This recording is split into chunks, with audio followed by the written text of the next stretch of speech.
시엄마 철이 7일 전. 철이요? 7일 뒤에 저를 어떻게 하겠다는 건가요?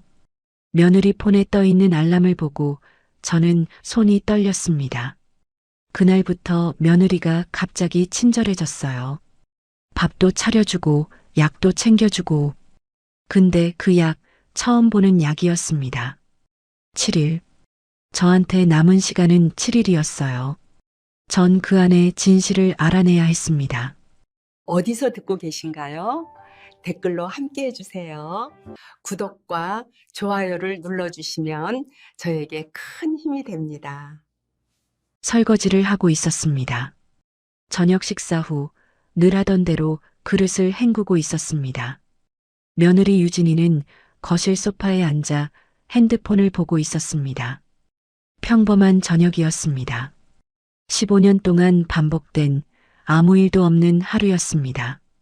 그때 유진이가 벌떡 일어났습니다.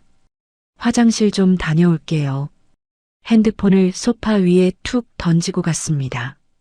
저는 그릇을 헹구다가 문득 거실 쪽을 봤습니다. 소파 위에 놓인 핸드폰 화면이 켜져 있었습니다. 알림이 떠 있었습니다. 저도 모르게 손에 들고 있던 그릇을 내려놓았습니다. 거실로 걸어갔습니다. 그냥 지나치면 될 일이었습니다. 며느리 핸드폰을 볼 이유가 없었습니다. 그런데 이상하게 발이 그쪽으로 향했습니다. 화면을 봤습니다. 알림창에 글씨가 떠 있었습니다. 시엄마 철이 D-7 심장이 멈추는 것 같았습니다. 철이, 시엄마 철이, 눈을 비볐습니다. 다시 봤습니다. 글씨는 그대로였습니다. 분명히 시엄마 철이 D-7이라고 적혀 있었습니다. 가슴 한가운데를 누군가 주먹으로 치는 것 같았습니다. 숨이 제대로 안 쉬어졌습니다. 철이가 뭐야? 철이가 대체 뭐야? 그 순간 화장실 문 열리는 소리가 났습니다. 저는 화들짝 놀라서 뒤로 물러났습니다. 심장이 미친 듯이 뛰었습니다. 손바닥에 식은땀이 흘렀습니다. 유진이가 거실로 나왔습니다. 저를 보더니 눈을 동그랗게 떴습니다. 어머니? 왜 그러세요? 안색이 안 좋아 보여요. 목소리가 나오지 않았습니다. 입술이 바짝 말랐습니다. 가슴이 쿵쿵 뛰는 소리가 귀에까지 들리는 것 같았습니다. 아니야. 괜찮아. 가까스로 그 말만 했습니다. 유진이가 고개를 갸웃했습니다. 그리고 소파 위에 놓인 핸드폰을 집어들었습니다. 화면을 한번 흘끗 보더니 주머니에 넣었습니다. 아무렇지도 않은 얼굴이었습니다. 저는 부엌으로 돌아갔습니다. 남은 설거지를 해야 했습니다. 그릇을 집어들었습니다. 그런데 손이 떨렸습니다. 손가락에 힘이 들어가지 않았습니다. 접시가 손에서 미끄러졌습니다. 쨍! 바닥에 떨어져 깨졌습니다. 어머! 유진이가 부엌으로 들어왔습니다. 바닥에 깨진 접시 조각을 보더니 피식 웃었습니다. 그 웃음이 이상하게 느껴졌습니다. 예전에는 그냥 웃음이었습니다. 그런데 오늘은 달랐습니다. 어머니 요즘 자꾸 물건 놓치시네. 웃으면서 말했습니다. 피곤하신가 봐요. 등줄기가 서늘해졌습니다. 유진이는 쓰레받기를 가져와 접시 조각을 쓸었습니다. 저는 가만히 서 있었습니다. 다리에 힘이 없었습니다. 가슴 한가운데가 싸하게 식어가는 기분이었습니다. 어머니는 쉬세요. 제가 할게요. 유진이가 말했습니다. 저는 고개를 끄덕이고 부엌을 나왔습니다. 방으로 들어가 문을 닫았습니다. 침대에 앉았습니다. 손을 내려다봤습니다. 아직도 떨리고 있었습니다. 시엄마 철이 D-7, 7일. 7일 뒤에 뭘 하려는 거지? 머릿속이 하얘졌습니다. 생각이 제대로 되지 않았습니다. 철이라는 단어가 머릿속에서 맴돌았습니다. 사람한테 철이라는 말을 쓰나요? 물건도 아니고, 쓰레기도 아니고, 가슴이 답답했습니다. 숨을 깊이 들이마셔도 가슴 한가운데가 막혀 있는 것 같았습니다. 심장이 조여드는 느낌이었습니다. 그날 밤 잠이 오지 않았습니다. 천장을 바라보며 누워 있었습니다. 옆에는 남편 영정 사진이 있었습니다. 3년 전에 떠난 남편, 저보다 먼저 가버린 사람. 저는 영정 사진을 바라봤습니다. 여보, 속삭였습니다. 나 어떡해? 대답이 없었습니다. 당연히 없었습니다. 사진 속 남편은 웃고 있었습니다. 그 웃음이 오늘따라 슬프게 느껴졌습니다. 시계를 봤습니다. 새벽 2시였습니다. 눈을 감았다 떴다를 반복했습니다. 잠이 오지 않았습니다. 머릿속에서 그 알림창이 자꾸 떠올랐습니다. 시엄마 처리 D-7, 선명한 글씨, 며느리 핸드폰 화면. 7일, 7일 뒤, 뭘 하려는 거지? 새벽이 지나고 아침이 밝았습니다. 잠을 거의 못 잤습니다. 눈이 퉁퉁 부어 있었습니다. 몸이 천근만근이었습니다. 그래도 일어나야 했습니다. 15년 동안 그래왔으니까요. 아침을 차려야 했습니다. 방문을 열고 부엌으로 향했습니다. 그런데 부엌에 이미 불이 켜져 있었습니다. 밥솥에서 김이 나고 있었습니다. 식탁 위에 반찬이 놓여 있었습니다. 된장찌개가 보글보글 끓고 있었습니다. 유진이가 앞치마를 두르고 서 있었습니다. 어머니, 일어나셨어요? 웃으면서 말했습니다. 오늘은 제가 아침 차렸어요. 앉으세요. 저는 멈춰 섰습니다. 15년이었습니다. 유진이가 이 집에 들어온 지 15년. 단 한 번도 아침밥을 차려준 적이 없었습니다. 명절에도 손 하나 까딱 안 했습니다. 그런 며느리가 아침밥을 차려놓고 웃고 있었습니다. 가슴이 철렁 내려앉았습니다. 왜 갑자기? 유진이가 의자를 빼주었습니다. 앉으세요, 어머니. 식기 전에 드셔야죠. 저는 천천히 앉았습니다. 식탁 위를 둘러봤습니다. 밥, 국, 반찬. 평범한 아침 식사였습니다. 그런데 이상했습니다. 뭔가 이상했습니다. 숟가락을 들었습니다. 국을 한 숟가락 떴습니다. 입으로 가져가다가 멈췄습니다. 유진이가 저를 보고 있었습니다. 웃고 있었습니다. 그 웃음이 섬뜩하게 느껴졌습니다. 어젯밤 그 알림창이 떠올랐습니다. 시엄마 처리 D-7. 숟가락을 든 손이 미세하게 떨렸습니다. D-7. 오늘은 D-6이 되는 건가? 저는 국을 입에 넣었습니다. 맛이 느껴지지 않았습니다. 그냥 뜨거운 액체가 목으로 넘어갔습니다. 유진이는 계속 웃고 있었습니다. 맛있어요? 응. 많이 드세요. 저는 고개를 숙이고 밥을 먹었습니다. 밥알이 목에 걸리는 것 같았습니다. 삼키기가 힘들었습니다. 뭔가 시작되고 있었습니다. 저는 그걸 알았습니다. 그날 이후로 유진이가 달라졌습니다. 아침마다 밥상이 차려져 있었습니다. 제가 일어나기 전에 부엌에 불이 켜져 있었습니다. 국이 끓고 있었습니다. 반찬이 놓여 있었습니다. 15년 동안 한 번도 없던 일이었습니다. 이상했습니다. 분명히 이상했습니다. 사흘째 되는 날 아침이었습니다. 유진이가 식탁에 밥상을 차려놓고 말했습니다. 어머니, 진지 드세요. 저는 숟가락을 들었습니다. 국을 한 숟가락 떴습니다.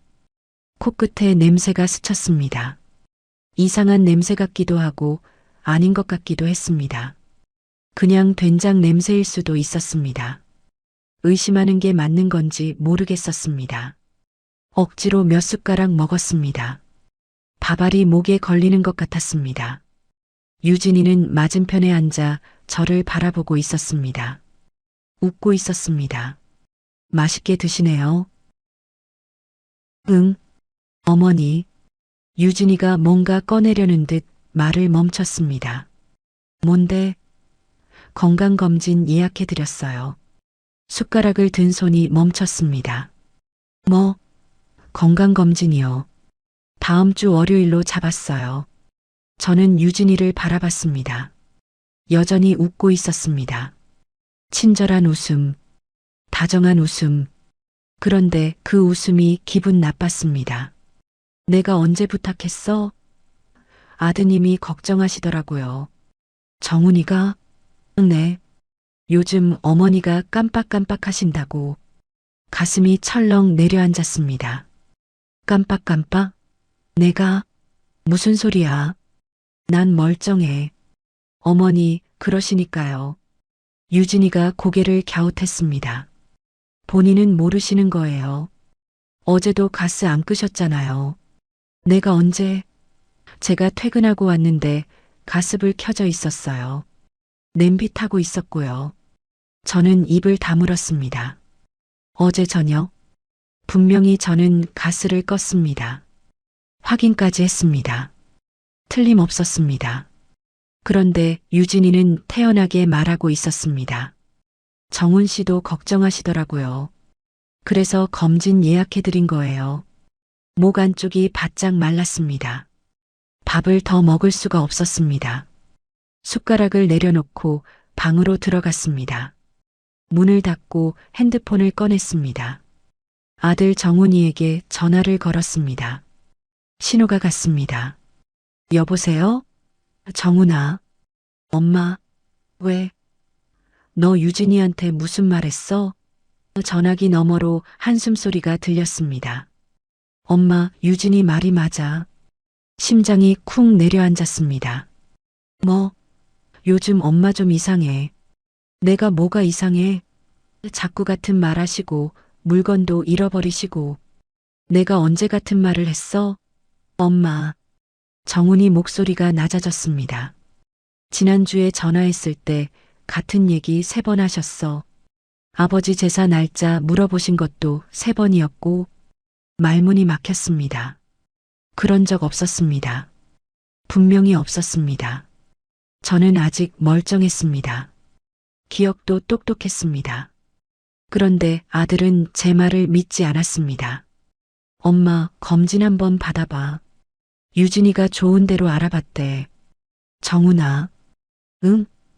나 진짜 멀쩡해. 믿어줘. 전화기 너머로 침묵이 흘렀습니다. 정훈이가 대답하지 않았습니다.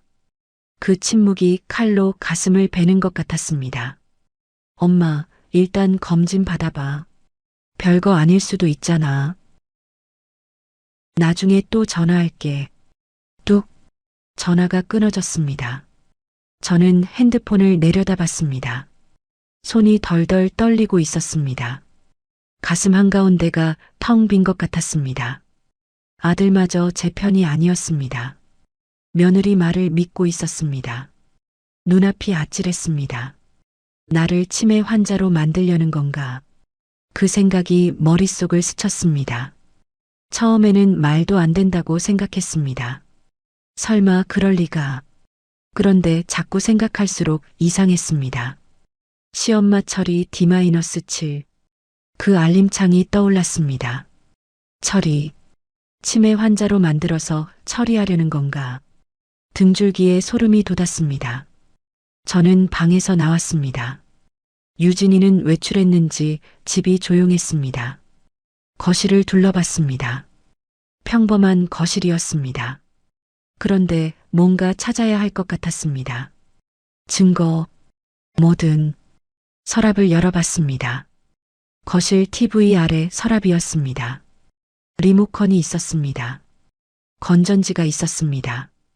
그리고 그 옆에 뭔가 있었습니다. 약봉지였습니다. 처음 보는 약봉지였습니다. 저는 그것을 집어들었습니다. 하얀 봉지였습니다. 이름이 적혀 있지 않았습니다. 병원 이름도 없었습니다. 봉지를 뒤집어 봤습니다. 출처불명이었습니다. 손가락 끝이 차가워졌습니다. 이게 뭐지? 누구 약이지? 가슴이 두근거렸습니다. 불안감이 밀려왔습니다. 이 약봉지가 무엇인지 알아야 했습니다. 저는 핸드폰을 꺼내 약봉지 사진을 찍었습니다. 현관문 열리는 소리가 났습니다. 화들짝 놀라서 약봉지를 제자리에 넣었습니다. 서랍을 닫았습니다. 심장이 미친 듯이 뛰었습니다. 유진이가 들어왔습니다. 어머니 계셨어요? 응. 그냥 앉아 있었어. 점심 뭐 드실래요? 제가 해드릴게요. 웃고 있었습니다. 다정한 웃음이었습니다. 저는 그 웃음을 바라봤습니다. 가면 같았습니다. 친절한 가면. 괜찮아. 알아서 먹을게. 그래요? 유진이가 고개를 갸웃했습니다. 어머니, 약 드셨어요? 심장이 멈추는 것 같았습니다. 무슨 약? 혈압약이요. 아침에 안 드신 것 같아서. 아, 응, 먹었어. 그래요? 다행이네요. 유진이가 방으로 들어갔습니다. 저는 가만히 서 있었습니다. 다리에 힘이 없었습니다. 손바닥에 땀이 흥건했습니다. 가슴이 쿵쿵 뛰는 소리가 귀에까지 들렸습니다. 서랍 속 약봉지, 출처불명, 이름 없음. 그게 자꾸 머릿속에 맴돌았습니다. 내일 약국에 가서 물어봐야겠습니다. 저는 방으로 들어가 문을 닫았습니다. 남편 영정 사진을 바라봤습니다. 여보, 속삭였습니다. 이 집에서 무슨 일이 벌어지고 있는 거야? 사진 속 남편은 대답 없이 웃고 있었습니다. 다음 날 아침 유진이가 외출한 틈을 노렸습니다. 서랍을 열었습니다. 약봉지가 그대로 있었습니다. 저는 그것을 꺼내 다시 살펴봤습니다. 하얀 봉지, 이름 없음, 출처불명. 뒤집어봐도 아무것도 적혀 있지 않았습니다. 핸드폰으로 사진을 한 번 더 찍었습니다. 약봉지를 제자리에 넣고 외출 준비를 했습니다. 코트를 입고 현관문을 열었습니다. 밖은 쌀쌀했습니다. 바람이 볼을 스쳤습니다. 저는 골목길을 따라 약국으로 향했습니다. 30년 넘게 다닌 동네 약국이었습니다. 문을 열고 들어갔습니다. 약사가 저를 보고 반갑게 인사했습니다. 저는 핸드폰을 꺼내 사진을 보여줬습니다. 이거 뭔 약이에요? 약사가 화면을 들여다봤습니다. 눈을 가늘게 뜨고 한참을 살폈습니다. 그러더니 고개를 갸웃했습니다. 수면제인데요. 심장이 덜컥 내려앉았습니다. 수면제요? 네. 근데 이거 처방전 필요한 건데 어디서 구하셨어요? 머릿속이 하얘졌습니다. 귀가 멍멍해지는 것 같았습니다. 약사가 뭔가 더 말했지만 들리지 않았습니다. 수면제, 처방전 필요한 수면제. 그게 우리 집 서랍에 있었습니다. 저는 약국을 나왔습니다. 다리에 힘이 없었습니다. 벽을 짚고 잠시 서 있었습니다. 숨을 깊이 들이마셨습니다. 가슴이 꽉 막힌 것 같았습니다. 손끝이 차갑게 식어갔습니다. 수면제. 왜 수면제가 거기 있는 거지? 누가 먹으려고?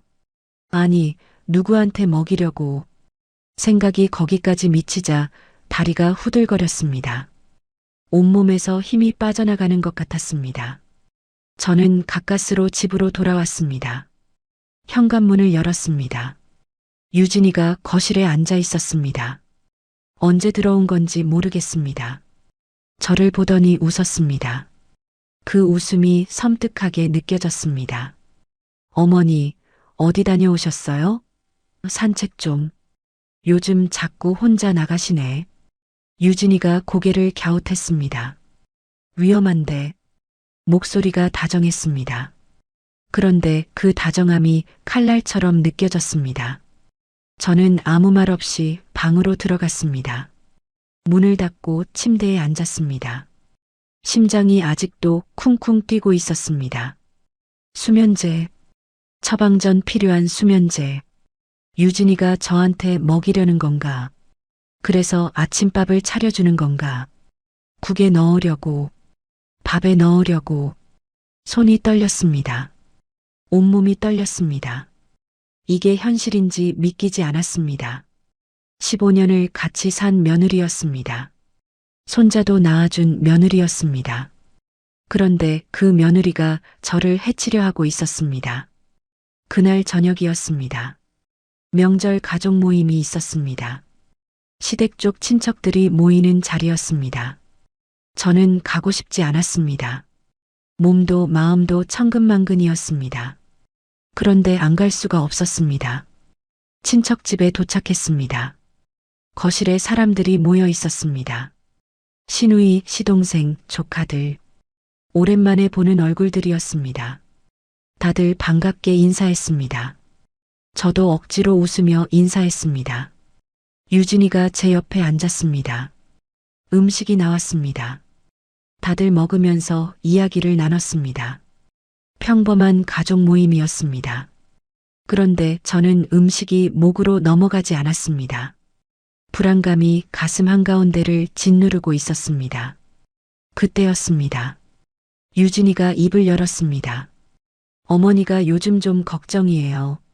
모두의 시선이 유진이에게로 향했습니다. 저도 유진이를 바라봤습니다. 유진이는 걱정스러운 표정을 짓고 있었습니다. 연기였습니다. 분명히 연기였습니다. 요즘 깜빡깜빡하셔서요. 시누이가 눈을 동그랗게 떴습니다.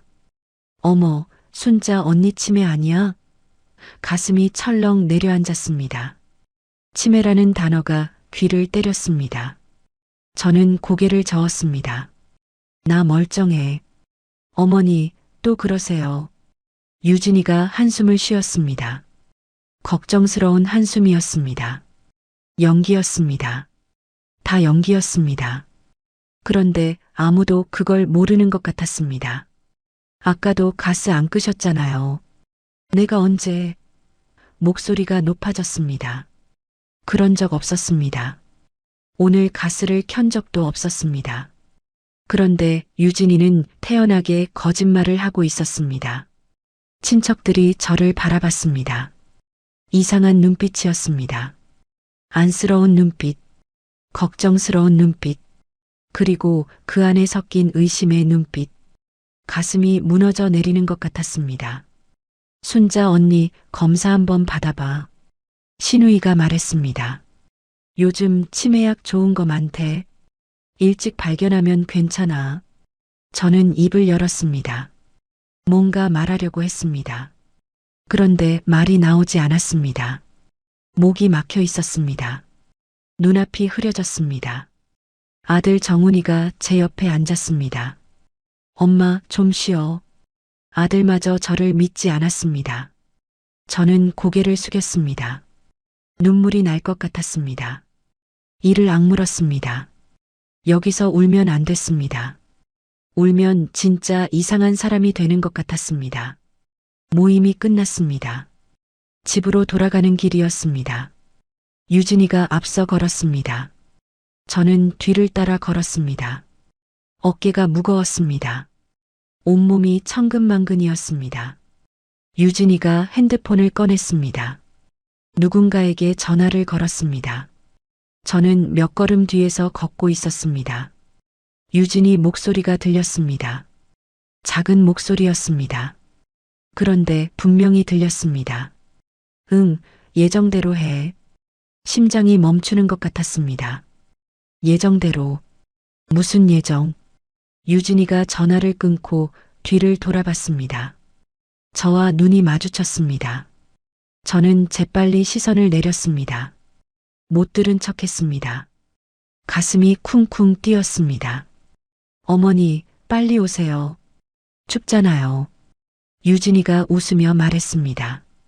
저는 고개를 끄덕이고 걸음을 옮겼습니다. 다리가 후들거렸습니다. 손끝이 차갑게 식어 있었습니다. 등줄기로 식은땀이 흘렀습니다. 예정대로. 그 말이 머릿속에서 맴돌았습니다. D-7, 시엄마 처리, 수면제, 건강검진, 치매, 모든 것이 연결되는 것 같았습니다. 퍼즐 조각이 맞춰지는 것 같았습니다. 그런데 완성된 그림이 너무 무서웠습니다. 저는 며느리한테 처리당할 위기에 처해 있었습니다. 그날 밤 저는 잠을 이룰 수가 없었습니다. 천장을 바라보며 누워 있었는데 유진이가 했던 말이 자꾸만 귓가에 맴돌았습니다. 응, 예정대로 해. 그 짧은 한마디가 머릿속에서 떠나지 않았습니다. 대체 무슨 예정이란 말인가요? 누구와 무슨 이야기를 한 건가요? 생각하면 생각할수록 가슴이 답답해져 왔습니다. 새벽 4시가 넘어서야 겨우 눈을 붙였습니다. 아침에 일어나니 몸이 천근만근이었습니다. 얼굴이 퉁퉁 부어 있었습니다. 거울을 보니 눈 밑에 시커먼 그림자가 내려앉아 있었습니다. 이른한 살먹은 늙은이가 밤새 잠을 못 자면 얼굴에 다 티가 나는 법이었습니다. 유진이는 벌써 출근하고 없었습니다. 집이 조용했습니다. 저는 거실에 나와 잠시 앉아 있었습니다. 뭘 해야 할지 모르겠었습니다. 증거를 찾아야 한다는 건 알았습니다. 그런데 어디서부터 어떻게 찾아야 할지 막막했습니다. 문득 유진이 방이 눈에 들어왔습니다. 아들 정훈이와 유진이가 쓰는 방이었습니다. 저는 일어나서 그 방 앞에 섰습니다. 문고리에 손을 올렸습니다. 손이 떨렸습니다. 며느리 방을 뒤지는 게 맞는 건가 싶었습니다. 15년을 같이 살았는데 며느리 물건을 몰래 뒤지는 시어머니라니요. 그런데 어쩌겠습니까? 저는 문을 열고 안으로 들어갔습니다. 방 안은 깔끔하게 정돈되어 있었습니다. 침대가 있었고 화장대가 있었고 옷장이 있었습니다. 저는 화장대 서랍부터 열어봤습니다. 화장품이 가득했습니다. 립스틱, 파운데이션, 아이섀도우. 특별한 건 없었습니다. 옷장도 열어봤습니다. 옷들이 빼곡하게 걸려 있었습니다. 비싸 보이는 옷들이었습니다. 유진이가 평소에 옷을 좋아하는 건 알았지만 이렇게 많은 줄은 몰랐습니다. 옷장 아래쪽 서랍을 열었습니다. 속옷이 있었고 스카프가 있었고 그리고 그 아래에 뭔가가 있었습니다.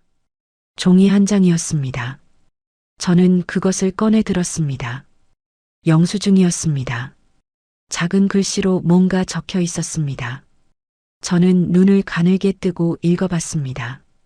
정신병원 상담료 5만 원 정신병원. 저는 영수증을 든 채 멍하니 서 있었습니다. 손끝이 차갑게 식어갔습니다. 정신병원 상담료라니요. 유진이가 왜 정신병원에 간 거죠? 자기가 아파서 간 건가요? 아니면 다른 이유가 있는 건가요? 가슴이 쿵쿵 뛰기 시작했습니다. 저는 영수증을 사진으로 찍어두고 제자리에 넣었습니다. 방을 나와 문을 닫았습니다. 거실로 돌아와 소파에 앉았습니다. 다리에 힘이 없었습니다. 핸드폰을 꺼내 검색창에 그 병원 이름을 입력했습니다. 검색 결과가 떴습니다. 홈페이지가 있었습니다. 저는 떨리는 손가락으로 화면을 눌렀습니다. 홈페이지가 열렸습니다. 정신병원 마이너스 치매 전문 치료 및 장기 요양 입원 가능이라는 문구가 눈에 들어왔습니다. 치매 전문, 장기 요양, 입원, 다리에서 힘이 빠져나갔습니다. 저는 소파 등받이에 몸을 기댔습니다. 숨이 가빠졌습니다. 가슴 한가운데가 꽉 막힌 것 같았습니다. 나를 거기 넣으려는 건가? 유진이가 저를 정신병원에 입원시키려는 건가? 그래서 치매 환자로 만들려고 하는 건가? 수면제도 그래서였구나. 건강검진도 그래서였구나. 친척들 앞에서 깜빡깜빡한다고 말한 것도 다 계획이었구나. 모든 게 연결되었습니다. 퍼즐 조각들이 맞춰지기 시작했습니다. 그런데 완성되어가는 그림이 너무나도 무서웠습니다. 저는 한참을 앉아 있었습니다. 시간이 얼마나 흘렀는지 모르겠었습니다. 정신을 차려보니 점심시간이 훌쩍 지나 있었습니다. 배가 고프지 않았습니다. 밥 생각이 나지 않았습니다. 그래도 뭔가 해야 했습니다. 가만히 앉아 있을 수만은 없었습니다. 은행에 가기로 했습니다. 통장 잔액이라도 확인해야겠다고 생각했습니다.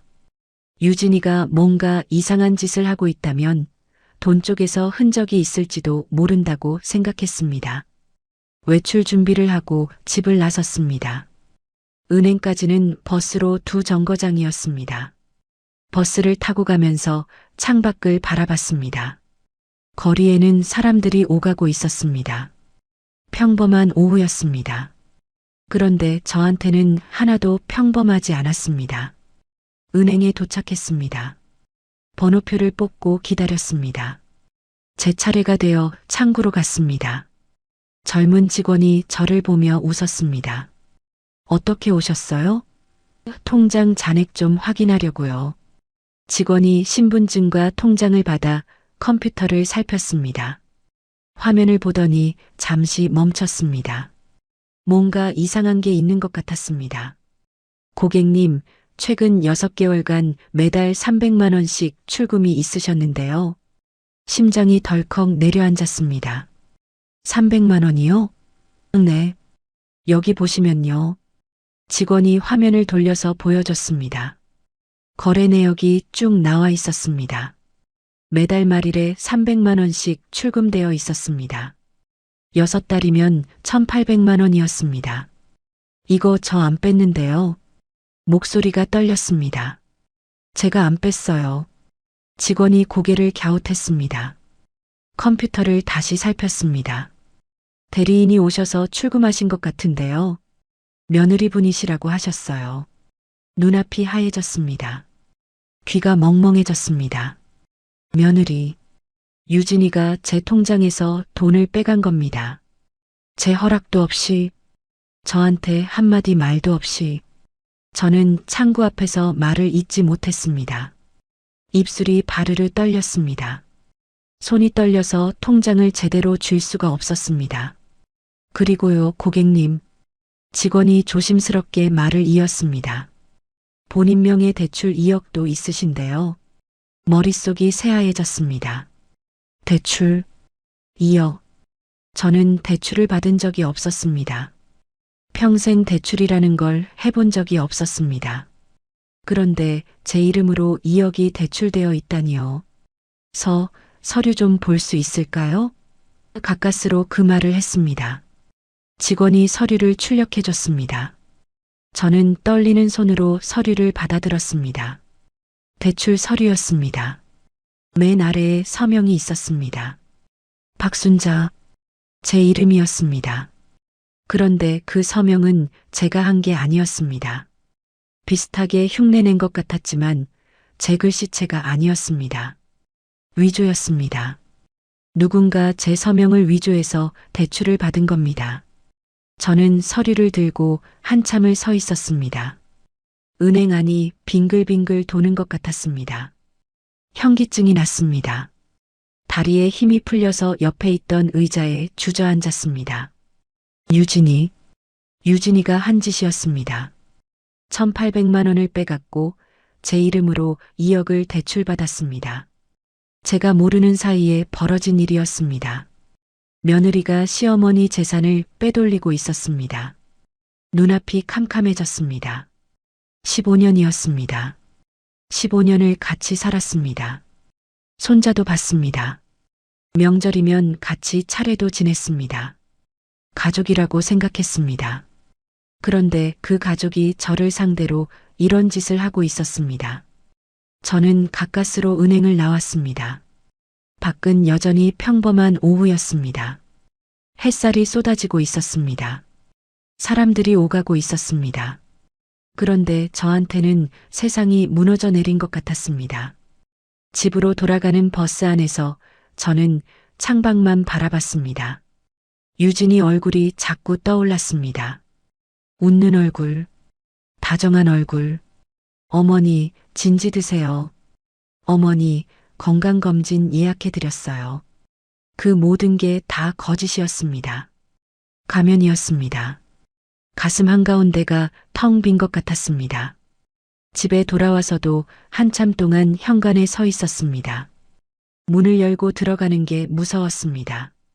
유진이가 있을 것 같았습니다. 그 얼굴을 마주하는 게 두려웠습니다. 저는 한숨을 깊이 내쉬고 나서야 문을 열었습니다. 다행히 집 안은 조용했습니다. 유진이는 아직 퇴근 전이었습니다. 저는 방으로 들어가 문을 닫았습니다. 침대에 앉았습니다. 은행에서 받아온 서류를 꺼내 다시 펼쳐봤습니다. 대출 서류였습니다. 2억 원. 제 이름, 위조된 서명. 손끝이 차갑게 식어갔습니다. 이게 가능한 일인가 싶었습니다. 며느리가 시어머니 이름으로 대출을 받다니요. 서명을 위조해서 돈을 빌리다니요. 그것도 2억이나요. 머릿속으로는 이해가 되는데 가슴으로는 받아들여지지 않았습니다. 저는 서류를 침대 옆 서랍에 넣어두었습니다. 유진이한테 들키면 안 됐습니다. 아직은 모른 척해야 했습니다. 증거를 더 모아야 했습니다. 그래야 나중에 어떻게든 대응할 수 있을 것 같았습니다. 밤이 되었습니다. 유진이가 퇴근해서 돌아왔습니다. 현관문 열리는 소리가 들렸습니다. 저는 방에 가만히 앉아 있었습니다. 심장이 쿵쿵 뛰었습니다. 유진이 얼굴을 보는 게 무서웠습니다. 제가 뭔가 알아챘다는 게 티날까봐 걱정이었습니다. 어머니, 저 왔어요. 유진이 목소리가 들렸습니다. 밝은 목소리였습니다. 아무 일도 없다는 듯한 목소리였습니다. 저는 방문을 열고 거실로 나갔습니다. 그래 왔어. 최대한 평범하게 말하려고 했습니다. 목소리가 떨리지 않게 신경 썼습니다. 유진이가 저를 보며 웃었습니다. 저도 억지로 입꼬리를 올렸습니다. 저녁 드셨어요? 응, 대충 먹었어. 그래요? 다행이네요. 유진이가 방으로 들어갔습니다. 저는 소파에 앉았습니다. 가슴이 두근거렸습니다. 손바닥에 땀이 흥건했습니다. 모른 척하는 게 이렇게 힘든 일인 줄 몰랐습니다. 밤 11시가 넘었습니다. 아들 정훈이는 야근이라고 했습니다. 집에는 저와 유진이 둘뿐이었습니다. 저는 방에 들어가 누워 있었습니다. 잠이 오지 않았습니다. 귀를 기울이고 있었습니다. 거실 쪽에서 무슨 소리가 나지 않나 듣고 있었습니다. 그때였습니다. 유진이 목소리가 들렸습니다. 전화를 하는 것 같았습니다. 저는 살금살금 방문 쪽으로 다가갔습니다. 문틈으로 귀를 기울였습니다. 유진이 목소리가 희미하게 들려왔습니다. 응, 서류 준비 다 됐어. 저는 숨을 죽였습니다. 다음 주면 끝나. 걱정 마. 심장이 쿵쿵 뛰었습니다. 귀를 더 바짝 대었습니다. 후견인 신청하면 돈 다 내 손에 들어와. 온몸이 얼어붙었습니다. 후견인 신청? 돈이 내 손에. 저는 손으로 입을 틀어막았습니다. 소리가 나올 것 같았습니다. 비명이 터질 것 같았습니다. 다리가 후들거렸습니다. 벽에 등을 기대고 가까스로 버텼습니다. 유진이 목소리가 계속 들렸습니다. 시엄마는 몰라. 바보처럼 아무것도 모르고 있어. 가슴을 누군가 주먹으로 치는 것 같았습니다. 눈앞이 뿌얘졌습니다. 눈물이 흘러내렸습니다. 저도 모르게 눈물이 나왔습니다. 바보처럼 아무것도 모르고 15년이었습니다. 15년을 같이 살았습니다. 밥을 해주고 빨래를 해주고 손자를 돌봐주고 아플 때 약을 챙겨주고 생일이면 케이크를 사주고 가족이라고 생각했습니다. 내 자식 같다고 생각했습니다. 그런데 그 며느리가 저를 이렇게 생각하고 있었습니다. 바보, 아무것도 모르는 바보, 돈을 빼돌릴 대상, 정신병원에 집어넣을 대상, 후견인 신청해서 재산을 빼앗을 대상. 저는 그 자리에 주저앉고 싶었습니다. 다리에 힘이 없었습니다. 온몸에서 기운이 빠져나가는 것 같았습니다. 그래도 참았습니다. 여기서 무너지면 안 됐습니다. 유진이한테 들키면 안 됐습니다. 저는 가까스로 침대로 돌아왔습니다. 이불을 뒤집어 쓰고 누웠습니다. 눈물이 멈추지 않았습니다. 베개가 젖어갔습니다. 소리 없이 울었습니다. 어깨가 들썩였습니다. 가슴이 찢어지는 것 같았습니다. 남편 영정 사진이 눈에 들어왔습니다.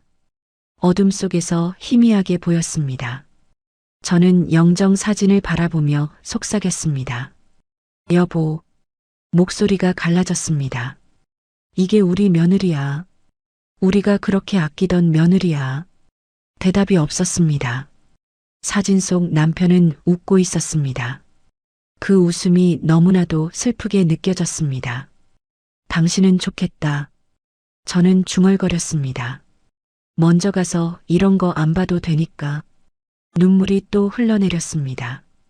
저는 이불로 얼굴을 덮었습니다. 소리 없이 오래오래 울었습니다. 그날 밤 잠을 한숨도 자지 못했습니다. 창밖이 희뿌옇게 밝아올 때까지 천장을 바라보며 누워 있었습니다. 머릿속은 복잡했습니다. 분노와 슬픔과 배신감이 뒤섞여 있었습니다. 그런데 그 모든 감정들 사이로 하나의 생각이 떠올랐습니다. 당하고만 있을 순 없다. 저는 눈을 떴습니다. 천장을 바라봤습니다. 새벽빛이 스며들고 있었습니다. 새로운 하루가 시작되고 있었습니다. 당하고만 있을 순 없어. 저는 그 생각을 되뇌었습니다. 80억이었습니다. 제 전 재산이 80억이었습니다. 남편이 남기고 간 건물, 평생 모은 저축, 주식, 보험. 그 모든 것을 합치면 80억이었습니다. 유진이는 그걸 노리고 있었습니다. 정신병원에 입원시키고, 치매 환자로 만들고, 후견인 신청해서 재산을 빼앗으려고. 그게 유진이의 계획이었습니다. 저는 침대에서 일어났습니다. 세수를 하고 옷을 갈아입었습니다. 거울을 봤습니다. 눈이 퉁퉁 부어 있었습니다. 밤새 울었으니 당연했습니다. 그래도 표정은 굳게 만들었습니다. 결심이 섰습니다. 당하고만 있지 않겠다. 반드시 막아내겠다. 저는 핸드폰을 꺼냈습니다. 연락처를 뒤졌습니다. 한 사람이 떠올랐습니다. 조카 서준이었습니다. 제 친정 동생 아들이었습니다. 변호사였습니다. 대형 로펌에서 일하는 변호사. 저는 전화를 걸었습니다.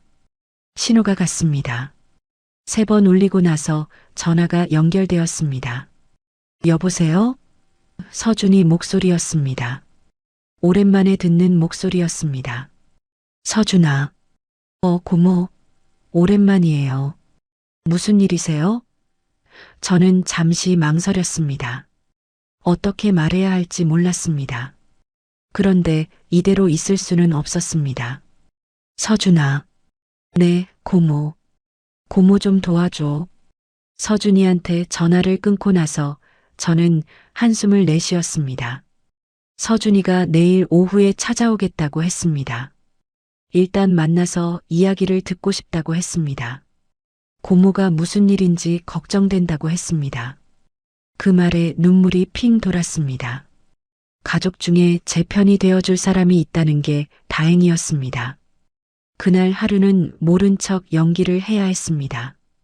유진이가 퇴근하고 돌아왔을 때 저는 거실 소파에 멍하니 앉아 있었습니다. 일부러 그랬습니다. 일부러 멍한 표정을 지었습니다. 유진이가 저를 치매 환자로 만들려고 한다면 저도 그렇게 보이는 척해야 했습니다. 그래야 유진이가 방심할 테니까요. 유진이가 거실로 들어왔습니다. 저를 보더니 눈을 깜빡였습니다. 어머니, 왜 그러세요? 거기 앉아서 뭐 하세요? 저는 천천히 고개를 들었습니다. 일부러 느리게 움직였습니다. 응? 뭐라고?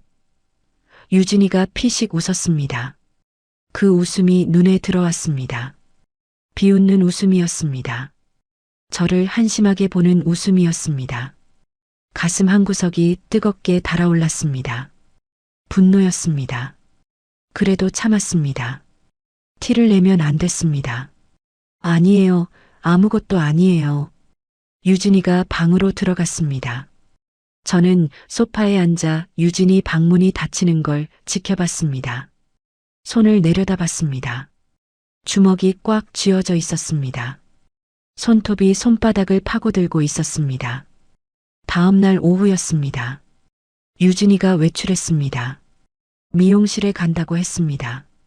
저는 유진이가 나간 걸 확인하고 나서 현관문을 열어두었습니다. 서준이가 올 시간이었습니다. 잠시 후 초인종이 울렸습니다. 문을 열었습니다. 서준이가 서 있었습니다. 양복을 입고 있었습니다. 대형 로펌에서 일하는 변호사답게 말끔한 차림이었습니다. 저를 보더니 얼굴에 걱정이 가득했습니다. 고모, 괜찮으세요? 들어와, 서준아. 저는 서준이를 안으로 들였습니다. 거실에 앉았습니다. 차를 내오려다가 그만두었습니다. 시간이 없었습니다. 유진이가 언제 돌아올지 몰랐습니다. 저는 핸드폰을 꺼냈습니다. 그동안 찍어둔 사진들을 보여줬습니다. 수면제 약봉지, 정신병원 상담 영수증, 은행 대출 서류, 하나하나 보여주면서 설명했습니다. 서준이 얼굴이 점점 굳어졌습니다. 고모, 이거 큰일이에요. 서준이가 말했습니다. 목소리가 낮았습니다. 후견인 제도 악용이에요. 이대로면 재산 다 뺏겨요. 저는 서준이를 바라봤습니다. 눈앞이 캄캄해지는 것 같았습니다. 그럼 어떻게? 증거 더 모아야 해요. 지금 있는 것만으로는 부족해요. 서준이가 사진들을 다시 살펴봤습니다. 카톡 내용 확보할 수 있어요? 며느리 분 핸드폰에 뭔가 있을 거예요. 저는 잠시 생각했습니다. 유진이 핸드폰, 비밀번호가 걸려 있었습니다. 그런데 비밀번호가 생일일 수도 있었습니다. 예전에 유진이가 핸드폰 비번 뭐냐고 물어봤을 때 생일이라고 했던 것 같았습니다. 해볼게. 제가 말했습니다. 오늘 밤에 해볼게. 서준이가 고개를 끄덕였습니다. 조심하세요, 고모. 들키면 안 돼요. 알아. 서준이가 일어났습니다. 가방에서 뭔가를 꺼냈습니다. 명함이었습니다. 제 직통 번호예요. 무슨 일 있으면 바로 연락하세요. 저는 명함을 받았습니다. 서준이 이름이 적혀 있었습니다. 이서준 변호사. 그 글씨가 눈에 들어왔습니다. 조카가 변호사라는 게 이렇게 든든할 줄 몰랐습니다. 서준이가 떠나고 나서 저는 방으로 들어갔습니다. 유진이 방 앞에 섰습니다. 문고리에 손을 올렸습니다. 떨렸습니다. 들키면 안 됐습니다. 그래도 해야 했습니다. 증거가 필요했습니다. 문을 열고 안으로 들어갔습니다. 방 안을 둘러봤습니다. 어디에 뭐가 있을지 생각했습니다. 화장대 서랍은 이미 뒤졌습니다. 옷장도 뒤졌습니다. 다른 곳을 찾아야 했습니다. 침대 옆 협탁을 열었습니다. 책이 몇 권 있었습니다. 안경집이 있었습니다. 그리고 그 아래에 서류 봉투가 있었습니다. 갈색 서류 봉투였습니다. 저는 그것을 꺼내 열어봤습니다. 안에 종이가 들어 있었습니다. 꺼내서 펼쳤습니다. 서류였습니다. 맨 위에 정신병원이라고 적혀 있었습니다. 그 아래 입원 동의서라는 글씨가 보였습니다. 손이 떨리기 시작했습니다. 환자 이름란을 봤습니다. 박순자라고 적혀 있었습니다. 제 이름이었습니다. 제가 환자로 되어 있었습니다. 그 아래 보호자 서명란이 있었습니다. 서명이 되어 있었습니다. 이정훈이라고 적혀 있었습니다. 정훈, 아들 정훈. 저는 서류를 든 채 멍하니 서 있었습니다. 손끝이 차갑게 식어갔습니다. 다리에 힘이 빠져나가는 것 같았습니다. 아들 서명이 왜 여기 있는 거죠? 아들도 알고 있었던 건가요? 아들도 이 일에 가담한 건가요? 눈앞이 캄캄해졌습니다. 가슴이 무너져 내리는 것 같았습니다. 며느리한테 배신당하는 것도 힘들었는데 아들까지요. 제가 낳은 아들까지요. 35년 전에 낳아서 키운 아들이 어머니를 정신병원에 넣으려고 서명을 한 겁니다. 눈물이 흘러내렸습니다. 저도 모르게 눈물이 나왔습니다. 서류를 든 손이 부들부들 떨렸습니다. 하지만 울고 있을 때가 아니었습니다. 정신을 차려야 했습니다. 증거를 확보해야 했습니다. 저는 핸드폰을 꺼내 서류를 사진으로 찍었습니다. 앞면, 뒷면, 서명란. 전부 찍었습니다. 손이 떨려서 초점이 안 맞을 뻔했습니다. 그래도 꾹 참고 찍었습니다. 서류를 제자리에 넣었습니다. 서류 봉투를 협탁 안에 다시 넣었습니다. 원래 있던 자리에 정확히 놓았습니다. 티가 나면 안 됐습니다. 방을 나왔습니다. 문을 닫고 제 방으로 들어갔습니다.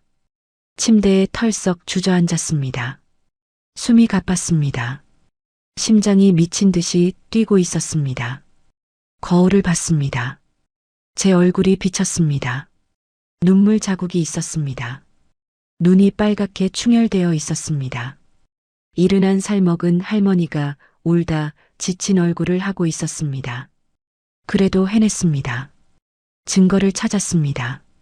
2번 동의서를 찾았습니다. 이제 며느리 핸드폰만 확인하면 됐습니다. 카톡 내용을 확보하면 됐습니다. 그러면 충분한 증거가 모일 겁니다. 저는 핸드폰을 꺼내 서준이에게 사진을 전송했습니다. 2번 동의서 찾았어. 아들 서명도 있어. 잠시 후 답장이 왔습니다. 고모 잘하셨어요. 이거 중요한 증거예요. 카톡 내용만 더 확보하면 돼요. 저는 핸드폰을 내려다봤습니다. 오늘 밤이었습니다. 오늘 밤에 유진이 핸드폰을 확인해야 했습니다. 유진이가 잠든 틈을 노려야 했습니다. 긴장이 됐습니다. 무서웠습니다. 그래도 해야 했습니다. 저는 남편 영정 사진을 바라봤습니다. 여보, 나 잘하고 있는 거지? 사진 속 남편은 웃고 있었습니다. 조금만 더 버텨볼게. 저는 중얼거렸습니다. 그리고 눈을 감았습니다. 밤이 되기를 기다렸습니다. 그날 밤 저는 잠을 자는 척했습니다.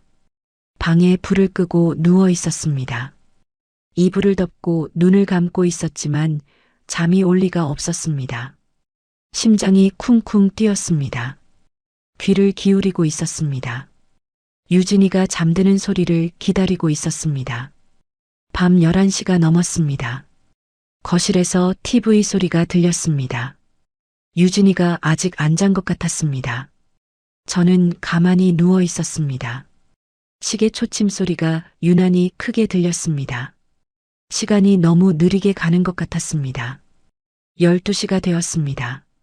TV 소리가 꺼졌습니다. 유진이 방문 닫히는 소리가 들렸습니다. 저는 눈을 떴습니다. 천장을 바라봤습니다. 아직은 안 됐습니다. 유진이가 완전히 잠들어야 했습니다. 1시간을 더 기다렸습니다. 새벽 1시가 넘어서야 저는 이불을 걷고 일어났습니다. 최대한 소리가 나지 않게 움직였습니다. 방문을 살짝 열었습니다. 복도가 어두웠습니다. 유진이 방에서는 아무 소리도 나지 않았습니다. 저는 살금살금 복도를 걸었습니다. 심장이 터질 것 같았습니다. 숨을 참았습니다. 발소리가 나지 않게 천천히 걸었습니다. 유진이 방 앞에 섰습니다. 귀를 대고 안쪽 소리를 들었습니다. 고른 숨소리가 들렸습니다. 잠든 것 같았습니다. 거실로 갔습니다. 유진이 핸드폰이 소파 위에 놓여 있었습니다. 충전 중이었습니다. 저는 떨리는 손으로 핸드폰을 집어들었습니다. 화면이 켜졌습니다. 비밀번호 입력창이 떴습니다. 네 자리 숫자. 저는 유진이 생일을 떠올렸습니다. 8월 15일, 815. 떨리는 손가락으로 숫자를 눌렀습니다. 화면이 열렸습니다. 24이었습니다. 맞았습니다. 비밀번호가 생일이었습니다. 저는 재빨리 카카오톡을 열었습니다. 채팅 목록이 나왔습니다. 위에서부터 훑어봤습니다. 친구 이름들이 보였습니다. 그런데 그 중에 이상한 채팅방이 눈에 들어왔습니다. 시엄마 처리 계획 손끝이 차갑게 식었습니다. 저는 그 채팅방을 눌렀습니다. 대화 내용이 열렸습니다. 유진이와 누군가의 대화였습니다. 상대방 이름이 언니로 저장되어 있었습니다. 유진이 친언니인 것 같았습니다. 대화 내용을 읽기 시작했습니다. 치매 진단서 준비된 병원이랑 얘기 다 해놨어. 의사가 협조해주기로 했어.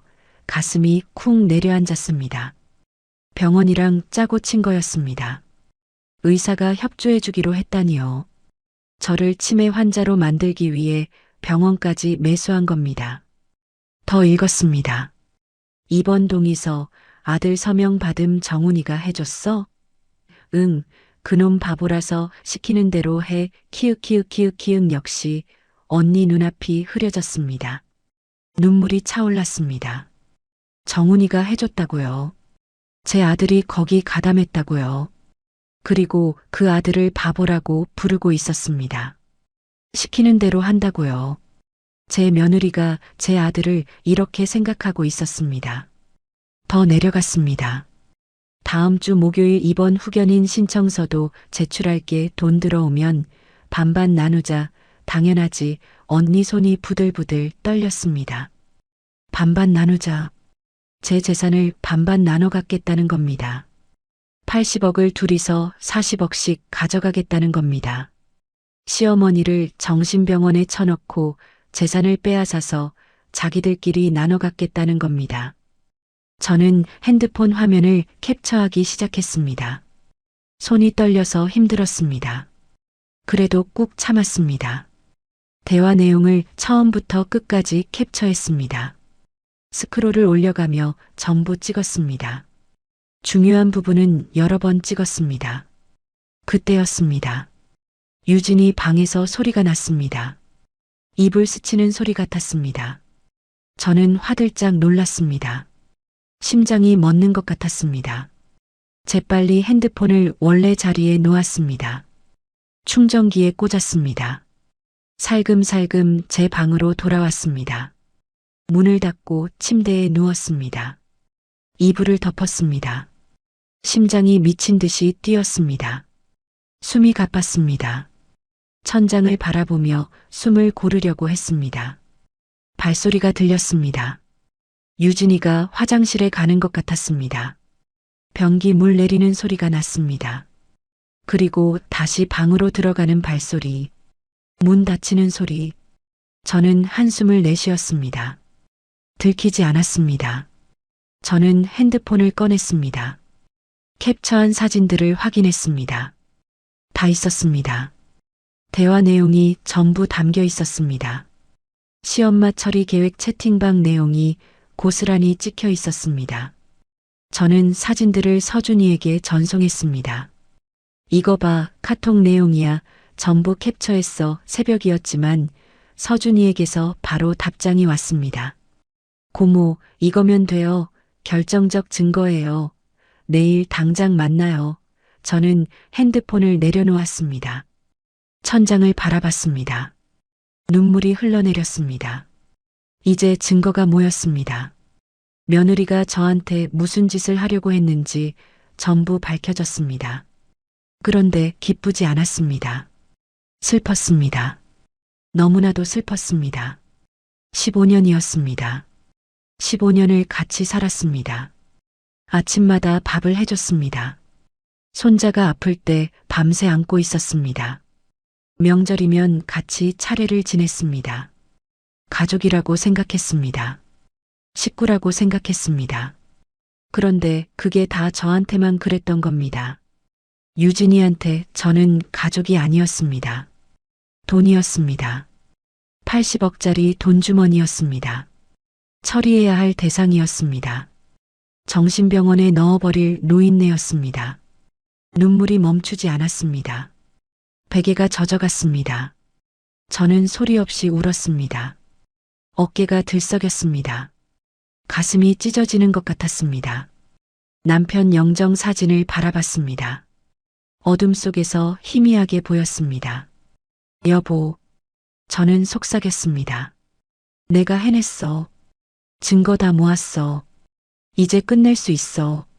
사진 속 남편은 웃고 있었습니다. 그 웃음이 오늘따라 따뜻하게 느껴졌습니다. 저를 응원해주는 것 같았습니다. 저는 눈을 감았습니다. 내일 서준이를 만나야 했습니다. 앞으로 어떻게 해야 할지 상의해야 했습니다. 아직 끝나지 않았습니다. 하지만 이제 시작할 수 있었습니다. 반격을. 저는 그 생각을 하며 잠이 들었습니다. 다음 날 오후 서준이를 만났습니다. 집 근처 카페에서 만나기로 했습니다. 유진이 눈을 피해야 했기 때문입니다. 저는 산책 나간다고 말하고 집을 나섰습니다. 유진이는 별다른 의심 없이 고개를 끄덕였습니다. 요즘 제가 멍하니 있는 시간이 많아서 그런지 산책 나간다고 하면 오히려 좋아하는 눈치였습니다. 카페에 도착하니 서준이가 먼저 와서 기다리고 있었습니다. 구석자리에 앉아 있었습니다. 저를 보더니 손을 흔들었습니다. 저는 그쪽으로 걸어가 맞은편에 앉았습니다. 서준이 얼굴이 심각했습니다.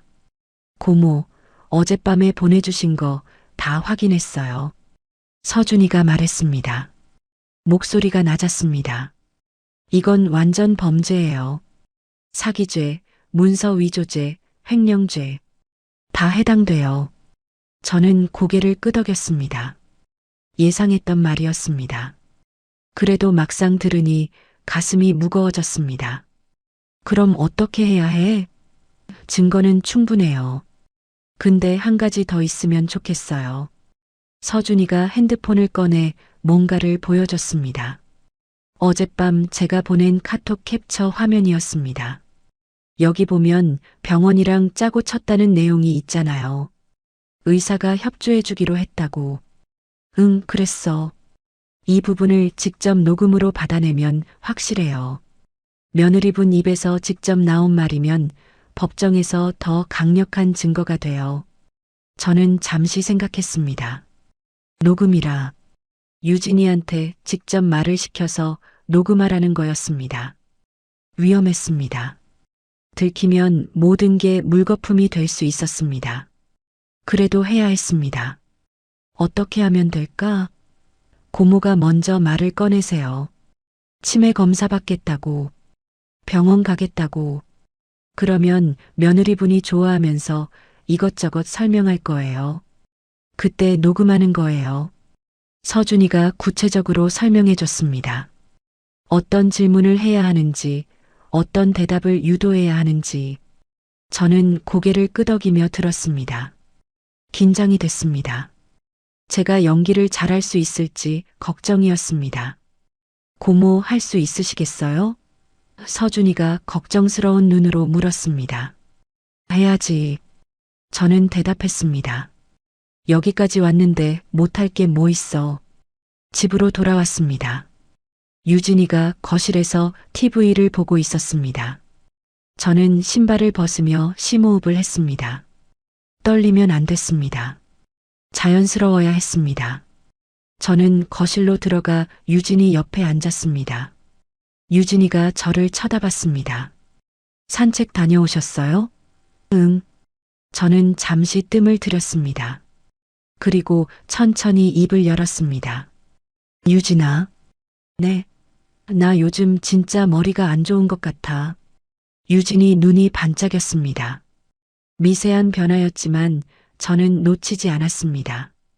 입꼬리가 살짝 올라갔습니다. 좋아하는 눈치였습니다. 가슴이 쿵 내려앉았습니다. 역시나였습니다. 어머니, 왜 그렇게 생각하세요? 유진이가 걱정스러운 척 물었습니다. 연기였습니다. 다 연기였습니다. 자꾸 깜빡깜빡하고 어제 일도 기억이 안 나고 그러셨구나. 유진이가 고개를 끄덕였습니다. 사실 저도 걱정이었어요. 어머니가 요즘 많이 힘들어 보이셔서 저는 주머니에 손을 넣었습니다. 핸드폰 녹음 버튼을 눌렀습니다. 화면을 보지 않고 손끝 감각으로 눌렀습니다. 녹음이 시작됐습니다. 유진아, 내가 전에 좋은 병원 안다고 했잖아. 아, 네. 그랬죠. 그 병원 어떤 덴데? 유진이가 몸을 앞으로 기울였습니다. 눈빛이 달라졌습니다. 신이 난 눈빛이었습니다. 드디어 시어머니가 넘어온다는 눈빛이었습니다. 정신병원이요. 치매 전문 병원이에요. 거기 원장님이 진짜 실력 좋으세요. 그래. 네. 제가 미리 상담도 받아놨어요. 어머니 증상 말씀드렸더니 한번 모시고 오라고 하시더라고요. 저는 고개를 끄덕였습니다. 속으로 분노가 치밀어 올랐습니다. 제 증상을 말씀드렸다고요. 없는 증상을 지어내서 말했겠죠. 치매 환자로 만들려고 거짓말을 했겠죠. 거기 가면 내 통장은 누가 관리해? 유진이가 잠시 멈칫했습니다. 그리고 이내 웃었습니다. 걱정 마세요, 어머니. 제가 후견인 신청해서 관리해 드릴게요. 후견인? 네. 어머니가 아프시면 통장 관리를 제가 해드려야죠. 법적으로 그렇게 해야 해요. 저는 일부러 고개를 갸웃했습니다. 모르는 척 했습니다. 그게 뭔데? 쉽게 말하면요. 어머니 대신 제가 돈 관리해 드리는 거예요. 병원비도 내고 생활비도 내고 어머니는 편하게 치료만 받으시면 돼요. 아, 그래? 네. 어머니 재산이면 충분히 좋은 치료 받으실 수 있어요. 걱정 마세요. 가슴이 뜨거워졌습니다. 분노였습니다. 제 재산으로 치료받으라고요. 제 돈을 빼먹으면서 치료해 주겠다고요. 저는 이를 악물었습니다. 티가 나면 안 됐습니다. 그럼 그렇게 하자. 제가 말했습니다. 유진이 얼굴에 환한 웃음이 번졌습니다. 좋아서 어쩔 줄 모르는 표정이었습니다. 입꼬리가 귀에 걸릴 것 같았습니다. 그 웃음이 칼날처럼 느껴졌습니다. 어머니, 잘 생각하셨어요. 제가 다 알아서 할게요. 그래, 고마워. 저는 자리에서 일어났습니다. 방으로 들어갔습니다. 문을 닫았습니다. 핸드폰을 꺼내 녹음을 멈췄습니다. 녹음 파일이 저장되어 있었습니다. 12분짜리 녹음이었습니다. 저는 침대에 앉았습니다. 손이 떨렸습니다. 온몸에서 힘이 빠져나가는 것 같았습니다. 해냈습니다. 녹음을 받아냈습니다. 유진이 입에서 직접 나온 말을 녹음했습니다. 핸드폰을 들고 서준이에게 파일을 전송했습니다. 다 녹음했어. 후견인 얘기 다 나와. 잠시 후 서준이에게서 답장이 왔습니다. 고모, 완벽해요. 이제 준비 다 됐어요.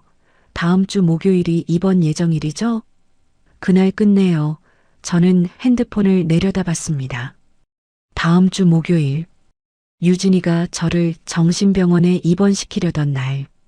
그날이 역전의 날이 될 겁니다. 남편 영정 사진을 바라봤습니다. 여보, 저는 속삭였습니다. 이제 끝낼 수 있어. 조금만 더 기다려. 사진 속 남편이 웃고 있었습니다. 저도 웃었습니다. 오랜만에 웃어봤습니다. 목요일이 되었습니다. 아침부터 유진이가 들떠 있었습니다. 평소보다 일찍 일어나서 화장을 하고 옷을 갈아입었습니다. 거울 앞에서 립스틱을 바르는 모습이 보였습니다. 마치 좋은 일이 있는 사람처럼 보였습니다. 실제로 좋은 일이 있다고 생각하겠죠. 오늘 시어머니를 정신병원에 집어넣고 재산을 손에 넣을 수 있으니까요. 저는 방에서 나와 거실에 앉았습니다. 일부러 멍하니 앉아 있었습니다. 힘없는 표정을 지었습니다. 유진이가 저를 보고 다가왔습니다. 어머니, 오늘 병원 가는 날이에요. 기억하시죠? 응. 준비하셔야 해요. 제가 도와드릴까요? 괜찮아. 혼자 할 수 있어. 저는 방으로 들어가 옷을 갈아입었습니다. 핸드폰을 확인했습니다. 서준이에게서 메시지가 와 있었습니다. 고모, 저 병원 근처에 와 있어요. 경찰도 대기 중이에요. 신호 주시면 들어갈게요. 저는 답장을 보냈습니다. 알았어. 병원 도착하면 연락할게. 핸드폰을 주머니에 넣었습니다. 심호흡을 했습니다. 오늘로 끝이었습니다. 몇 주 동안 버텨온 게 오늘로 끝나는 겁니다. 긴장이 됐습니다. 손끝이 차가웠습니다. 그래도 해야 했습니다. 유진이가 차를 몰고 병원으로 향했습니다. 저는 조수석에 앉아 창밖을 바라봤습니다. 거리에 사람들이 오가고 있었습니다. 평범한 목요일 오전이었습니다. 그런데 저한테는 평범하지 않았습니다. 인생에서 가장 중요한 날이었습니다. 30분쯤 달렸을까요? 차가 병원 주차장에 들어섰습니다. 정신병원이라는 간판이 보였습니다. 저는 그 간판을 올려다봤습니다. 유진이가 저를 가두려고 했던 곳이었습니다. 치매 환자로 만들어서 평생 가둬두려고 했던 곳이었습니다. 주머니에서 핸드폰을 꺼냈습니다. 서준이에게 메시지를 보냈습니다. 도착했어. 5분 뒤에 들어와. 유진이가 차에서 내렸습니다. 저도 따라 내렸습니다. 유진이가 제 팔을 잡았습니다. 부축하는 척하는 거였습니다. 저는 일부러 비틀거리는 척했습니다. 병원 안으로 들어갔습니다. 로비가 깨끗했습니다. 하얀 벽에 하얀 바닥이었습니다. 간호사가 다가와 안내했습니다. 저희는 상담실로 들어갔습니다. 의사가 앉아 있었습니다. 유진이가 말한 그 원장이었겠죠. 협조해주기로 한 그 의사. 어서 오세요. 앉으시죠. 의사가 말했습니다. 인상 좋은 얼굴이었습니다. 그런데 그 인상이 믿음직스럽지 않았습니다. 돈 받고 거짓 진단서를 써주기로 한 사람이니까요. 저는 의자에 앉았습니다. 유진이가 제 옆에 앉았습니다. 의사가 서류를 꺼내 테이블 위에 올려놓았습니다. 2번 동의서였습니다. 어머니, 여기 사인하시면 돼요. 유진이가 펜을 건넸습니다. 저는 펜을 받아들었습니다. 서류를 내려다봤습니다. 환자 이름 박순자, 보호자 이름 이정훈, 제 이름과 아들 이름이 적혀 있었습니다. 서명란이 비어 있었습니다. 여기에 서명하면 저는 정신병원에 갇히는 겁니다. 펜을 든 채 멈췄습니다. 유진아. 네. 나 한 가지 궁금한 게 있어. 유진이가 고개를 갸웃했습니다. 뭔가 이상하다는 눈치였습니다. 저는 천천히 고개를 들어 유진이를 바라봤습니다. 이 병원 원장한테 얼마 줬어? 유진이 얼굴이 굳었습니다. 네. 내가 물었어. 얼마 줬냐고. 유진이 눈이 흔들렸습니다.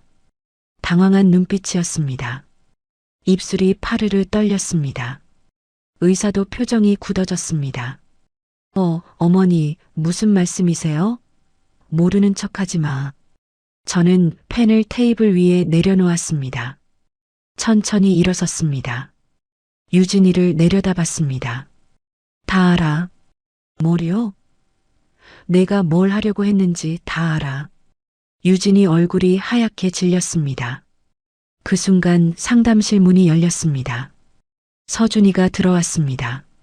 그 뒤로 경찰 2명이 따라 들어왔습니다. 유진이가 벌떡 일어났습니다. 눈이 휘둥그레졌습니다. 이게 뭐야? 서준이가 앞으로 나섰습니다. 손에 서류를 들고 있었습니다. 김유진 씨. 서준이 목소리가 낮고 단단했습니다. 사기죄, 문서 위조죄, 횡령죄로 고소합니다. 유진이 다리가 풀렸는지 비틀거렸습니다. 의자를 붙잡고 가까스로 버텼습니다. 얼굴에서 핏기가 싹 빠져나갔습니다. 어머니. 유진이가 저를 향해 소리쳤습니다. 이러시면 안 돼요. 저 어머니 며느리예요. 저는 유진이를 바라봤습니다. 가슴 한가운데가 뜨거웠습니다. 분노였습니다. 15년 동안 쌓인 분노가 치밀어 올랐습니다. 그래도 목소리는 차갑게 가라앉혔습니다. 며느리? 네, 저 가족이에요. 가족이 가족한테 이래? 저는 한 걸음 앞으로 나섰습니다. 15년을 같이 살았어. 밥 해주고, 빨래 해주고, 손자 돌봐주고, 가족이라고 생각했어. 유진이가 입술을 달싹거렸습니다. 뭔가 말하려는 것 같았습니다. 저는 말을 끊었습니다. 근데 넌 날 뭘로 봤어? 돈으로 봤잖아. 80억짜리 돈주머니로 봤잖아. 치매 환자로 만들어서 정신병원에 쳐넣고 재산 빼먹으려고 했잖아. 유진이 눈에 눈물이 고였습니다. 억울하다는 표정을 지었습니다. 연기였습니다. 마지막까지 연기였습니다. 어머니, 오해예요. 전 정말로 어머니 걱정해서. 닥쳐. 저는 차갑게 말했습니다. 시엄마 처리 계획 카톡방. 다 봤어. 유진이 얼굴이 새하얘졌습니다. 치매 진단서 준비됨. 의사가 협조해주기로 했어. 후견인 신청하면 돈 다 내 손에 들어와. 내가 한 말이야. 전부 캡처해뒀어. 유진이 무릎이 꺾였습니다. 바닥에 주저앉았습니다. 손으로 얼굴을 감쌌습니다. 어머니, 어머니, 더 이상 볼 필요가 없었습니다. 경찰이 유진이에게 다가갔습니다. 수갑을 꺼냈습니다. 유진이가 고개를 들었습니다. 눈물이 흘러내리고 있었습니다. 그 눈물이 진짜인지 가짜인지 모르겠습니다. 알고 싶지도 않았습니다. 김유진 씨, 일어나세요. 경찰이 말했습니다. 유진이가 비틀거리며 일어났습니다. 수갑이 채워졌습니다. 딸깍 소리가 상담실에 울렸습니다. 유진이가 끌려나갔습니다. 저는 그 뒷모습을 바라봤습니다. 15년이었습니다. 15년을 같이 살았던 며느리였습니다. 그런데 지금은 수갑을 차고 경찰에게 끌려가고 있었습니다. 슬펐습니다. 허무했습니다. 그래도 해야 할 일이었습니다. 서준이가 제 옆에 다가왔습니다. 고모, 괜찮으세요? 응. 저는 고개를 끄덕였습니다. 괜찮아. 그리고 천천히 입을 열었습니다. 서준아, 한 가지 더 알려줄 게 있어. 뭔데요? 저는 창밖을 바라봤습니다. 병원 주차장이 내려다 보였습니다. 유진이가 경찰차에 태워지고 있었습니다. 유진이가 모르는 게 있거든. 서준이가 고개를 갸웃했습니다. 뭔데요, 고모? 저는 미소를 지었습니다. 내일 알려줄게. 다음 날 오전 경찰서에서 연락이 왔습니다. 유진이가 조사를 받고 있다고 했습니다. 저도 피해자 진술을 해야 한다고 했습니다. 저는 서준이와 함께 경찰서로 향했습니다. 차 안에서 서준이가 물었습니다. 고모, 어제 말씀하신 거요. 유진이가 모르는 게 있다고 하셨잖아요. 응. 그게 뭔데요? 저는 창밖을 바라보며 대답했습니다. 경찰서 가서 보여줄게. 경찰서에 도착했습니다. 조사실로 안내받았습니다. 유진이가 테이블 앞에 앉아 있었습니다. 얼굴이 푸석푸석했습니다. 화장기 없는 얼굴이 낯설었습니다. 눈 밑에 다크서클이 내려앉아 있었습니다. 하룻밤 사이에 10년은 늙어 보였습니다. 저를 보더니 고개를 들었습니다. 어머니, 목소리가 갈라져 있었습니다. 울다 지친 목소리였습니다. 저는 아무 말 없이 맞은편에 앉았습니다. 서준이가 제 옆에 섰습니다. 유진이가 테이블 위에 손을 모았습니다. 손가락이 떨리고 있었습니다. 어머니, 잘못했어요. 제가 정신이 나갔었어요. 욕심에 눈이 멀었어요. 저는 가만히 유진이를 바라봤습니다. 얼굴에 눈물 자국이 있었습니다. 진심인지 연기인지 모르겠습니다. 이제 와서 그게 중요하지도 않았습니다. 어머니, 한 번만 용서해 주세요. 제발이요. 유진이가 고개를 숙였습니다. 테이블에 이마를 박다시피 했습니다. 다시는 안 그럴게요. 제발 고소 취하해 주세요. 네. 저는 한숨을 내쉬었습니다. 유진아. 네, 어머니. 고개 들어. 유진이가 천천히 고개를 들었습니다. 눈물에 젖은 눈이 저를 바라봤습니다. 저는 그 눈을 똑바로 마주봤습니다. 너 내 재산이 얼마인 줄 알아? 유진이가 눈을 깜빡였습니다. 뜬금없는 질문이라는 표정이었습니다. 80억이요. 그래, 80억. 저는 고개를 끄덕였습니다. 근데 그게 내 전부인 줄 알았어? 유진이 눈이 흔들렸습니다. 무슨 말인지 모르겠다는 눈빛이었습니다. 저는 핸드폰을 꺼냈습니다. 전화를 걸었습니다. 신호가 2번 가고 상대방이 받았습니다. 김 사장, 나 순자야. 아, 사모님. 말씀하세요. 경찰서 앞으로 와. 서류 가지고. 알겠습니다. 바로 가겠습니다. 전화를 끊었습니다. 유진이가 저를 멍하니 바라봤습니다. 어머니, 김 사장이 누구예요? 내 건물 관리해주는 사람이야. 건물이요? 유진이 목소리가 흔들렸습니다. 무슨 건물이요? 저는 유진이를 바라봤습니다. 천천히 입을 열었습니다. 이 병원 건물 주인이 누군지 알아? 유진이 얼굴이 굳었습니다. 네. 어제 내가 날 입원시키려고 했던 그 병원 있잖아. 정신병원. 그 건물 주인이 나야. 유진이 입이 벌어졌습니다. 눈이 휘둥그레졌습니다. 믿을 수 없다는 표정이었습니다. 그리고 그 블록 저쪽 건물 2개도 내 거야. 어머니, 총 3개. 전부 내 명이야. 유진이 얼굴에서 핏기가 싹 빠져나갔습니다. 입술이 파르르 떨렸습니다. 말을 잇지 못했습니다. 저는 계속 말했습니다. 80억은 네가 볼 수 있게 해놓은 돈이야. 네. 미끼였어. 유진이가 숨을 멈췄습니다. 총 재산 200억이야. 200억이요? 그래. 200억. 유진이가 의자에서 미끄러지듯 주저앉았습니다. 바닥에 털썩 엉덩이를 붙였습니다. 올려다보는 눈에 경악이 가득했습니다. 저는 자리에서 일어났습니다. 유진이를 내려다봤습니다.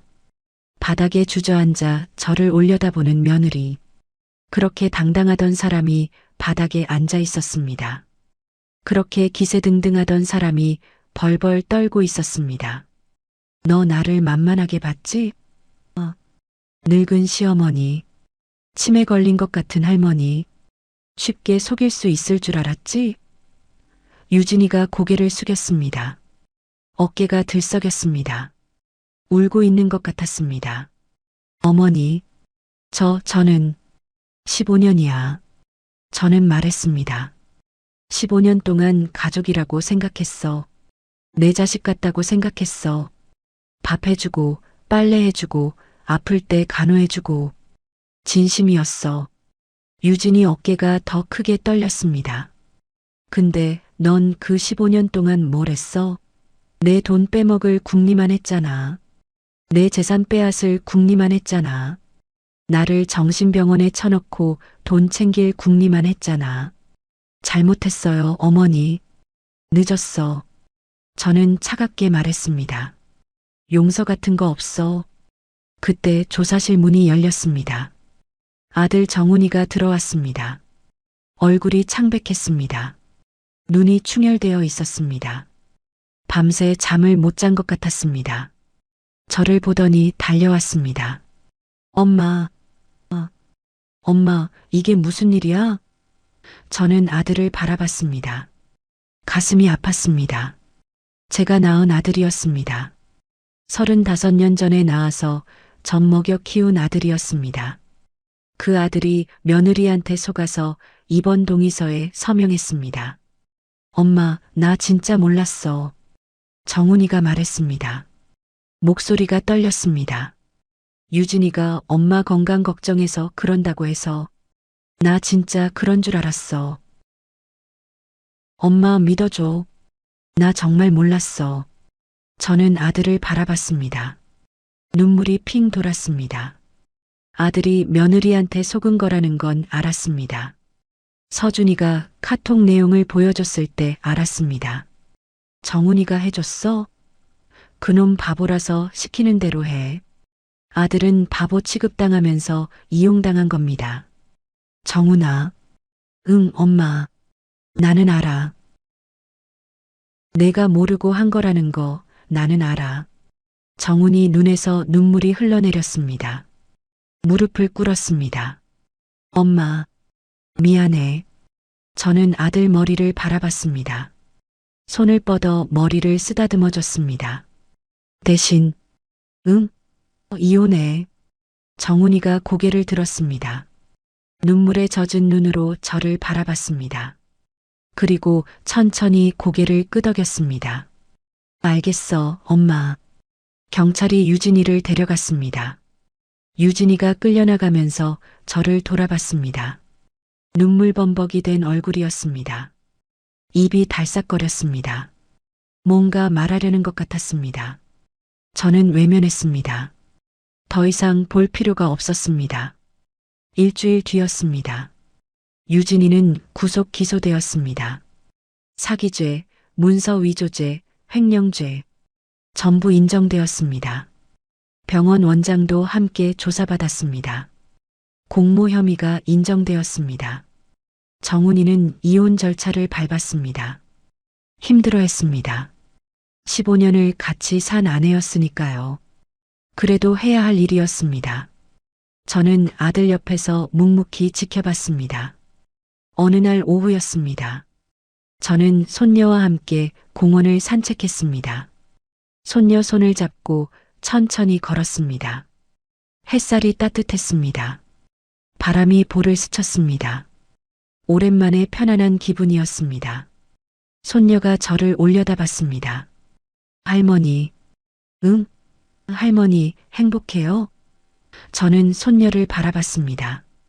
맑은 눈이었습니다. 예쁜 눈이었습니다. 저는 미소를 지었습니다. 그래, 이제야 좀 살 것 같다. 손녀가 방긋 웃었습니다. 저도 웃었습니다. 하늘을 올려다봤습니다. 파란 하늘이었습니다. 구름이 천천히 흘러가고 있었습니다. 남편이 생각났습니다. 3년 전에 떠난 남편. 저보다 먼저 가버린 사람. 여보. 저는 속으로 말했습니다. 나 잘했지? 바람이 불었습니다. 따뜻한 바람이었습니다. 남편이 대답해 주는 것 같았습니다. 저는 눈을 감고 깊이 숨을 들이마셨습니다. 집으로 돌아왔습니다. 현관문을 열었습니다. 텅 빈 거실이 보였습니다. 유진이가 없는 거실이었습니다. 조용했습니다. 그런데 불안하지 않았습니다. 오히려 평화로웠습니다. 저는 방으로 들어갔습니다. 남편 영정 사진 앞에 섰습니다. 사진 속 남편이 웃고 있었습니다. 저도 웃었습니다. 여보, 나 이제 괜찮아. 사진을 바라봤습니다. 이제 내 인생 살 거야. 창밖으로 햇살이 쏟아지고 있었습니다. 새로운 하루가 시작되고 있었습니다. 제 이름은 박순자, 올해 71살입니다. 저는 오늘도 살아있습니다.